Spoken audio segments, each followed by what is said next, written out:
Hi friends எல்லாருக்கும் வணக்கம். இந்த வீடியோல நாம Google Chrome வெப் ப்ரௌசர்ல மேல ரைட் சைடுல இங்க பாருங்க, எனக்கு டவுன்லோட்ஸ்க்கான ஐகான் வந்து காட்டுது. இந்த மாதிரி டவுன்லோட்ஸ்க்கான ஐகான் வந்து உங்களுடைய Google Chrome வெப் ப்ரௌசர்ல இல்ல அப்படின்னா, எப்படி இந்த ஆப்ஷன் வந்து கொண்டு வரது அப்படின்னு தான் இந்த வீடியோல நாம டீடைலா பார்க்க போறோம். வீடியோவ ஃபுல்லா ஸ்கிப் பண்ணாம பாருங்க. அப்பதான் நான் சொல்லக்கூடிய எல்லா விஷயமும் தெளிவா வந்து புரியும். வீடியோக்குள்ள போறதுக்கு முன்னாடி நீங்க இன்னும் நம்ம யூடியூப் சேனலை சப்ஸ்கிரைப் பண்ணாம வீடியோ பார்த்துட்டு இருந்தீங்க அப்படின்னா, மறக்காம சப்ஸ்கிரைப் பண்ணி சப்போர்ட் பண்ணுங்க.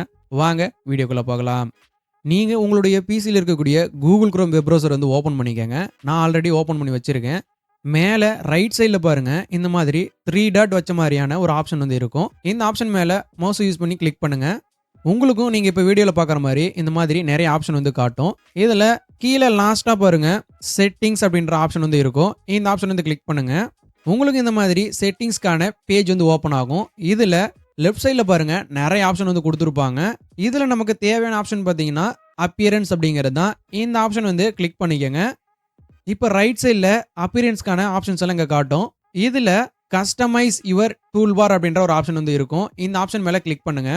ரைட் சைடுல இந்த மாதிரி டூல்பாரை கஸ்டமைஸ் பண்றதுக்கான ஒரு செக்ஷன் வந்து ஓப்பன் ஆகும். இதுல யுவர் குரோம் அப்படின்னு போட்டு ஒரு செக்ஷன் இருக்கும். இதுல டவுன்லோட்ஸ் அப்படின்ற ஆப்ஷன் வந்து இருக்கும். இந்த ஆப்ஷன் வந்து டிசேபிள் வந்து இருக்கும். இந்த ஆப்ஷன் மேல மவுஸோட கர்சரை யூஸ் பண்ணி ஒரு வாட்டி கிளிக் பண்ணீங்க அப்படின்னா எனேபிள் ஆயிரும். நீங்க இந்த ஆப்ஷன் எனேபிள் பண்ணதும் பாத்தீங்கன்னா மேல டவுன்லோட்ஸ்க்கான ஐகான் வந்து இந்த மாதிரி ஆட் ஆயிரும். இப்போ நாம நியூ டேப் வந்து ஓபன் பண்ணிட்டு இந்த செட்டிங்ஸ்க்கான பேஜ் வந்து நம்ம க்ளோஸ் பண்ணிடலாம். அவ்வளோதான். இந்த மாதிரி சிம்பிளா ஈஸியா நீங்க Google Chrome வெப் ப்ரௌசர்ல டவுன்லோட்ஸ் ஆப்ஷனுக்கான ஐகான் வந்து காட்டல அப்படின்னா நீங்க கொண்டு வந்துக்க முடியும். இந்த வீடியோல நான் சொன்ன எல்லா விஷயமும் தெளிவா புரிஞ்சிருக்கும்னு நினைக்கிறேன். உங்களுக்கு வேற ஏதாவது சந்தேகம் இருந்துச்சு அப்படின்னா அதை மறக்காம கமெண்ட் செக்ஷன்ல இருந்து மென்ஷன் பண்ணுங்க. இந்த வீடியோ உங்களுக்கு யூஸ்ஃபுல்லா இருந்துச்சு அப்படின்னா வீடியோவை லைக் பண்ணி ஷேர் பண்ணுங்க. முக்கியமா நம்மளுடைய யூடியூப் சேனலை சப்ஸ்கிரைப் பண்ணி சப்போர்ட் பண்ணுங்க. மீண்டும் ஒரு நல்ல வீடியோல சந்திக்கலாம். Bye guys. தேங்க்ஸ் ஃபார் வாட்சிங்.